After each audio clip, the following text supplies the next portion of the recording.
హరే రామ రామ రామ హరే హరే, హరే కృష్ణ కృష్ణ కృష్ణ హరే హరే అంటూ పవన్ కళ్యాణ్ మా నాన్న మా ఇంట్లో ఈ మంత్రమే జపిస్తున్నాడు అంటున్నాడు. ఇప్పుడు పవన్ కళ్యాణ్ ఎప్పుడు ఏం మాట్లాడతాడో తెలియదు. పవన్ కళ్యాణ్ మాటలు ఒక్కసారి విన్న తర్వాత వీడియోలో విశ్లేషణ కొనసాగిస్తాం. అంతకు ముందే మీరు లైకులు కొట్టండి. లైకులు కొడితే 10 మందికి వీడియో చేరుతుంది. ఏ నాయకుడు రాష్ట్రంలో ఎటువంటి వాడు, అతని వ్యక్తిత్వం ఎలాంటిదో మన వీడియోల ద్వారా, మన గొంతు ద్వారా ప్రజలకు ఏ నాయకుడు అవసరమో తెలియజేసే ప్రయత్నాన్ని నేను చేస్తూనే ఉంటాను.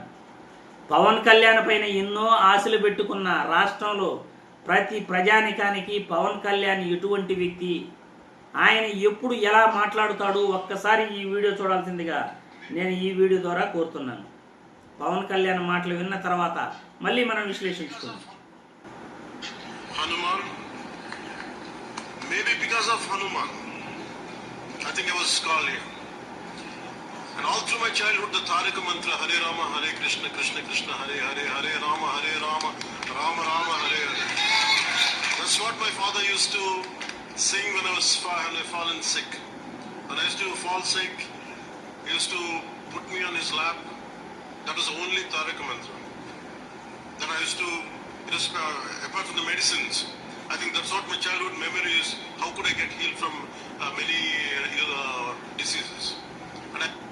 విన్నారుగా, మా నాన్న హరే రామ హరే కృష్ణ అంటూ మంత్రాన్ని జపించేవాడు, అదే మాకు మెడిసిన్ లాగా పనిచేసేది అంటున్న పవన్ కళ్యాణ్ గతంలో ఏం మాట్లాడాడో మీరందరూ కూడా వినే ఉంటారు, చూసే ఉంటారు.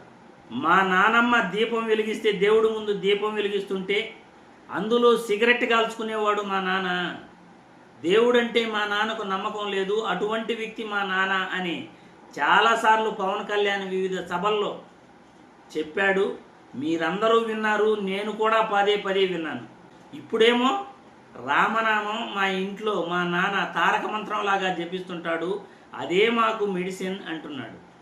మరి పవన్ కళ్యాణ్ ఎందుకు వాళ్ళ నాన్న గురించి ఒకసారి మా నానమ్మ దీపం పెడుతూ ఉంటే సిగరెట్ వెలిగించుకునేవాడు అని ఎందుకు చెప్పాడు?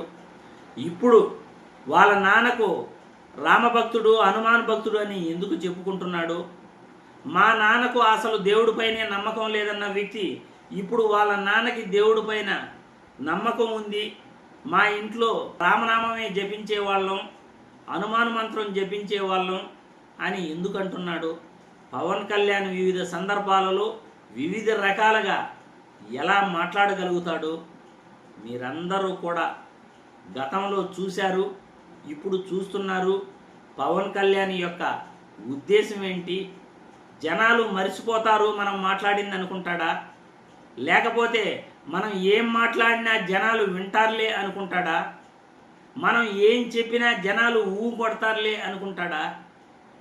జనాల గురించి పవన్ కళ్యాణ్ ఏమనుకుంటున్నాడు?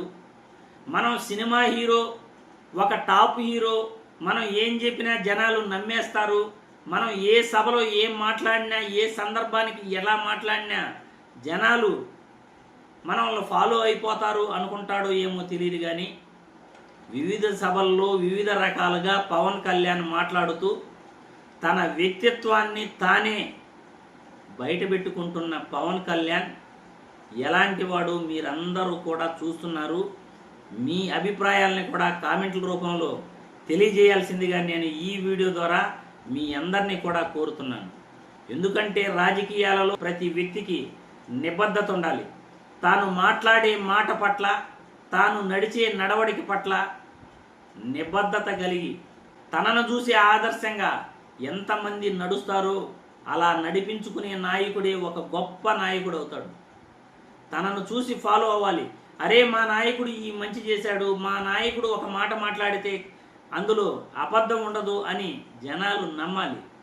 మరి పవన్ కళ్యాణ్ వివిధ సందర్భాలలో ఏ రకంగా మాట్లాడుతాడో, అతని చదువు గురించి ఎక్కడెక్కడ చదివానని చెప్తాడు, వాళ్ళ నాన్న గురించి ఒకసారి దైవభక్తి ఉందంటాడు, ఒకసారి లేదంటాడు, ఒకసారి రామనామం జపిస్తామంటాడు, ఒకసారి ఆంజనేయ భక్తులు అంటారు. మీరే కామెంట్ల రూపంలో పవన్ కళ్యాణ్ మాట్లాడే మాటలపై మీ అభిప్రాయాన్ని తెలియజేయాల్సిందిగా నేను వీడియో ద్వారా కోరుతున్నాను.